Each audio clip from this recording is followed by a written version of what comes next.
Welcome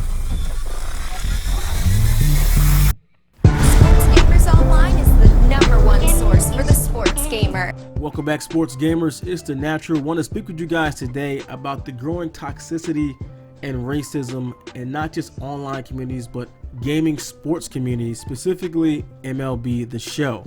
Recently, we've seen some posts and different things that people have brought things to our attention about offensive content in the show, and a lot of times people will post things and they'll hope that someone gets banned or suffer some kind of punishment, but there's no way to really prove, justice has been served. Sometimes a person gets banned, sometimes they don't know whatever happens with them. So in his recent post, Chevy Chaser submitted a post on Reddit about an incident that they were reporting in Diamond Dynasty mode MLB The Show.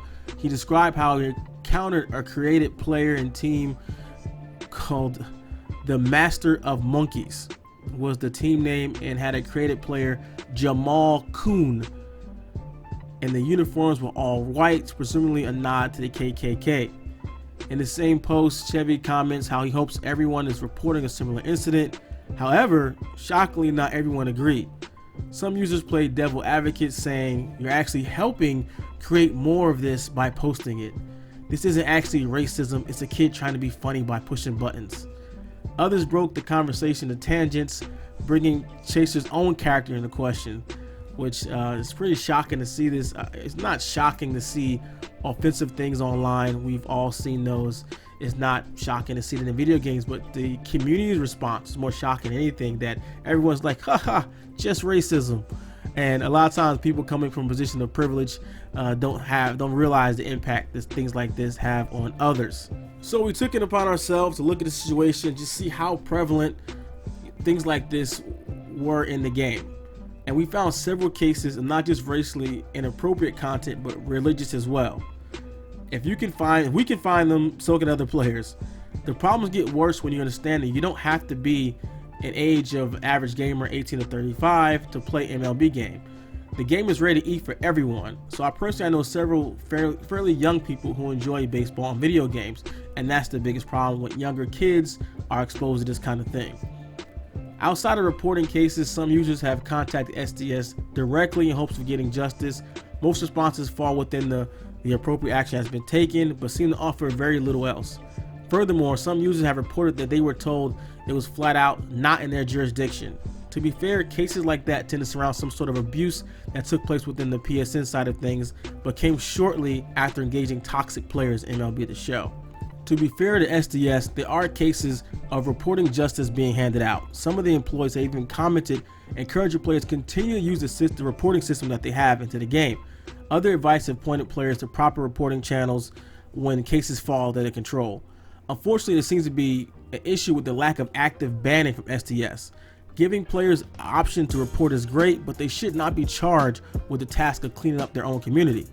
Or should they? I mean, what do you guys think? Should SDS take more of a role, or should the community kind of police itself?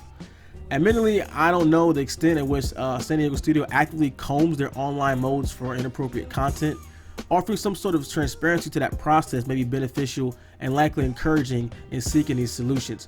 I have reached out to them for comment, have not received word back yet on what their official response is to racism and toxicity in the MLB Show community.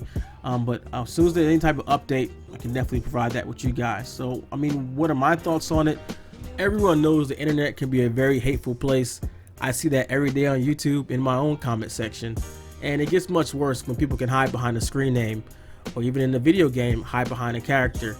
So there's not much you can really do about it besides having a better filtering system to filter out those things, and even have a manual review process that, of course, they can't hire someone to do that every single day, but periodically there should be checks on teams' names and different stuff like that, so they can catch teams named Sandnig and Lynchburg and all type of offensive things like that, and Mormon killers and any other type of offensive, racially or religiously offensive things like that. There has to be some kind of manual review process that gets done periodically to filter and ban people out for that, and not just leave the community to police themselves. Because filtering out words doesn't have to result in an automatic ban, but certain trigger words can simply put an account up for moderation. Many games that are competitive online have some sort of moderation in place, but these should all go beyond just allowing players to report. So what do you guys think? Have you recently seen a rise in racism in gaming and online? Have you played someone MLB The Show that has some kind of offensive team or name in it? Let me know in the comments below. And as always, make sure you like, subscribe, turn your notifications on for more from your favorite sports games here at SGO. This is The Natural. I'm out.